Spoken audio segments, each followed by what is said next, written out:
हम बैंक से loan apply करते हैं तो लोन हमें सस्ता मिलता है, यानी कि रेट ऑफ इंटरेस्ट कम रहता है और पारदर्शिता भी सबसे ज़्यादा होती है। वहीं अगर हम किसी ऑनलाइन एप्लीकेशन से लोन लेते हैं तो हमें रेट ऑफ इंटरेस्ट ज़्यादा चुकाना होता है। तो आज मैं आपको बैंक से लोन हम कैसे अप्लाई करते हैं लाइव प्रूफ कंप्लीट प्रोसेस दिखाने वाला हूं। अगर आपको इमरजेंसी है और आप बैंक से लोन अप्लाई करना चाहते हैं तो इस वीडियो को देखने के बाद आप आसानी से पर्सनल लोन के लिए अप्लाई कर सकते हैं। सबसे पहले आप यहां पर देख लें, यहां पर हमने IDFC फर्स्ट बैंक से पर्सनल लोन के लिए अप्लाई किया और मेरे को यहां पर 30,000 से लेकर 2,75,000 रुपए तक का अप्रूवल मिला है। यहां पर आप देख रहे हो, और इस लोन को मैं 36 महीने तक के लिए ले सकता हूं, यानी कि 3 साल तक के लिए ले सकता हूं। तो आज मैं आपको IDFC फर्स्ट बैंक से हम पर्सनल लोन कैसे अप्लाई करते हैं लाइव प्रूफ कंप्लीट प्रोसेस दिखाने वाला हूं। अगर आपको भी इमरजेंसी है और आप घर बैठे बैठे आधार कार्ड पैन कार्ड के साथ कुछ बेसिक सी डिटेल देकर पर्सनल लोन अप्लाई करना चाहते हैं तो IDFC फर्स्ट बैंक आपके लिए एक शानदार ऑप्शन हो सकता है। दोस्तों, IDFC फर्स्ट बैंक आपको पता है प्राइवेट सेक्टर का बैंक है। ऐसे में अगर आप यहां पर लोन के लिए अप्लाई करते हैं तो लोन मिलने की संभावना बहुत ज़्यादा रहती है। बस आपकी कुछ ना कुछ इनकम होनी चाहिए और आपका जो सिविल स्कोर है वो ठीक ठाक होना चाहिए। अब मैं आपको लोन अप्लाई करने का लाइव प्रूफ कंप्लीट प्रोसेस दिखा देता हूं। पहले एक बार आप कंप्लीट प्रोसेस देख लें, उसके बाद लोन के लिए अप्लाई करें और IDFC फर्स्ट बैंक का डायरेक्ट लिंक आपको वीडियो के डिस्क्रिप्शन में मिल जाएगा। जैसे ही आप इस एप्लीकेशन को इंस्टॉल करेंगे और इंस्टॉल करने के बाद ओपन पर क्लिक करेंगे तो आपके सामने ये वाला इंटरफेस आएगा। अब यहाँ पर लोन लेने के लिए अप्लाई नाउ पर क्लिक करेंगे। अब दोस्तों उसके बाद हमारे सामने ये वाला इंटरफेस आता है, first money smart personal loan. नीचे आपको लोन की डिटेल देखने को मिल जाएगी। यहाँ पर एक ऑप्शन है गेट मनी, इस पर क्लिक करेंगे। अब उसके बाद हमारे सामने ये वाला इंटरफेस आता है। यहाँ पर आप अपना मोबाइल नंबर डालेंगे जो आपके आधार कार्ड के साथ लिंक हो। अब उसके बाद आपके मोबाइल नंबर पर एक OTP आएगा, OTP यहाँ पर डालकर सबमिट पर क्लिक करेंगे। अब उसके बाद यहाँ पर आपको आपका मोबाइल नंबर देखने को मिल जाएगा और नीचे देखने को मिलेगा पैन नंबर। यहाँ पर आप अपने पैन कार्ड का नंबर डालेंगे। अब उसके बाद आपके सामने ये वाला इंटरफेस आएगा। यहाँ पर आपको देखने को मिलेगा आपको मोबाइल नंबर, यहाँ पर पैन कार्ड का नंबर आ गया। यहाँ पर name as per PAN card पर ठीक है जो आपका नाम है अपना नाम डाल देंगे, अपनी यहाँ पर डेट ऑफ बर्थ डालेंगे, उसके बाद प्रोसीड पर क्लिक करेंगे। अब उसके बाद आपके सामने ये वाला इंटरफेस आएगा। यहाँ पर हमारा आधार कार्ड के साथ लिंक हमारा फोन नंबर जो है ठीक है वो भी सबमिट हो चुका है, पैन कार्ड सबमिट हो चुका है। यहाँ पर हमारा जो पैन कार्ड पर नाम है वो भी सबमिट हो चुका है, हमारी डेट ऑफ बर्थ यहाँ पर सबमिट हो चुकी है। अब लास्ट में ऑप्शन आता है एंटर आधार नंबर। यहाँ पर आप अपने आधार कार्ड का नंबर डालेंगे, चेक बॉक्स को सिलेक्ट करेंगे। अब उसके बाद हमारे सामने ये वाला इंटरफेस आता है। यहाँ पर बताया गया है कि हमारे आधार कार्ड के साथ लिंक जो फोन नंबर है उस पर एक OTP आएगा, OTP यहाँ पर डालेंगे एंड सबमिट पर क्लिक करेंगे। अब उसके बाद दोस्तों यहाँ पर आप देख सकते हैं हमारे सभी जो ऑप्शन है वो कंप्लीट हो चुके हैं। अब उसके बाद प्रोसीड पर क्लिक करेंगे। अब दोस्तों उसके बाद हमारे सामने ये वाला इंटरफेस आता है। यहां पर आपको देखने को मिलेगा कन्फर्म योर KYC डिटेल। हमने जो अपना आधार कार्ड दिया है उस पर जो हमारा नाम वगैरह है, डेट ऑफ बर्थ है वो यहां पर देखने को मिल जाती है और आधार कार्ड पर जो हमारा एड्रेस है वो यहां पर देखने को मिल जाता है। तो इसीलिए मैंने सिक्योरिटी पर्पज से इसको जो है हाइड कर रखा है। नीचे ऑप्शन देखने को मिलेगा सैलरीड या सेल्फ एम्प्लॉय, ठीक है आप किस कैटेगरी में आते हैं यहाँ पर अपनी कैटेगरी को सिलेक्ट कर लेंगे। और नीचे देखने को मिलेगा स्पाउस, यानी कि आपकी पत्नी, आपकी मदर या आपके फादर, किसी एक का नाम बताएंगे और आपके साथ क्या रिलेशन है यहाँ पर रिलेशन को सिलेक्ट करेंगे और उसके बाद गेट ऑफर पर क्लिक करेंगे। अब उसके बाद दोस्तों आप देख सकते हैं हमारे सामने ऑफर निकल कर आ चुका है। हमें यहाँ पर 2,75,000 रुपए का लोन ठीक है यहाँ पर दिखाया गया है कि हम 30,000 से लेकर 2,75,000 रुपए का लोन ले सकते हैं और ये लोन हमें जो मिल रहा है ठीक है वो 36 महीने के लिए मिल रहा है। अगर 36 महीने के लिए हम लेते हैं तो 9,919 रुपए की EMI जाएगी और अगर हम 48 महीने के लिए लेते हैं तो 7,910 रुपए की EMI जाएगी। 3 साल और 4 साल तक के लिए हम इस लोन को ले सकते हैं। तो दोस्तों यहाँ पर आपको आपके हिसाब से आपकी जो लोन की लिमिट है वो देखने को मिलेगी जब आप लोन अप्लाई करेंगे। मेरे केस में 2,75,000 रुपए है। तो फिलहाल दोस्तों यहाँ पर 2,75,000 में से मैं 1,50,000 रुपए की अमाउंट को सिलेक्ट करने के बाद नेक्स्ट पर क्लिक करूंगा तो हमारे सामने ये वाला इंटरफेस आया है। यहाँ पर आपको देखने को मिलेगा लोन की डिटेल। मैंने 1,50,000 रुपए सिलेक्ट किए हैं। बताया गया है कि 1,50,000 में लेता हूं तो भाई इस पर जो प्रोसेसिंग फीस है वो 5,235 रुपए जाएगी और जो GST है वो 943 रुपए जाएगा।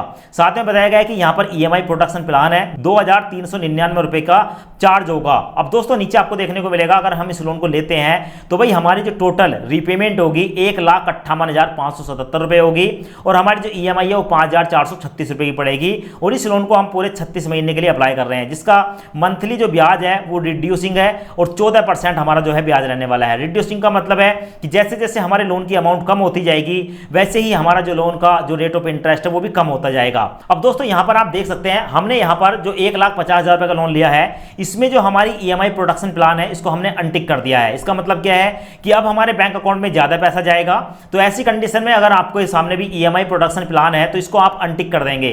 अब ये 2399 रुपए हमारे जो है वो नहीं काटे जाएंगे। अब जो काटे जाएंगे 1.5 लाख में से 5235 और 943 रुपए काटे जाएंगे, और ये पैसा काटने के बाद बाकी हमारे बैंक अकाउंट में ट्रांसफर होगा। तो भाई कितना पैसा ट्रांसफर होगा वो भी एक बार आप देख लें। तो यहां पर आप देख सकते हैं 1,50,000, ठीक है, यहां पर आपके सामने आ चुका है। इसमें माइनस करेंगे हम प्रोसेसिंग फीस 5,235, ठीक है। अब यहां पर देखेंगे, अब उसके बाद दोस्तों 943 रुपए की जो है वो जीएसटी पड़ रही है, उसको भी हम माइनस कर देंगे। तो 943 रुपए यानी कि दोस्तों 1,43,822 रुपए ये हमारे बैंक अकाउंट में ट्रांसफर होगा। आप देख लो दोस्तों, इतना ही पैसा हमारे बैंक अकाउंट में ट्रांसफर होगा, 1,43,822 रुपए। और हमें जो टोटल रीपेमेंट करनी है वो 1,56,178 रुपए करनी है। हमारी ईएमआई अब जाएगी दोस्तों 5,353 रुपए की, क्योंकि 2,399 रुपए हमारा कम हो चुका है। लोन हमारा 36 महीने का है। हमारा जो 1 साल का ब्याज है वो 14% है। तो मैं इसको भी दिखा देता हूं, 1 साल का ब्याज 14% है, तो महीने का ब्याज कितना रहा?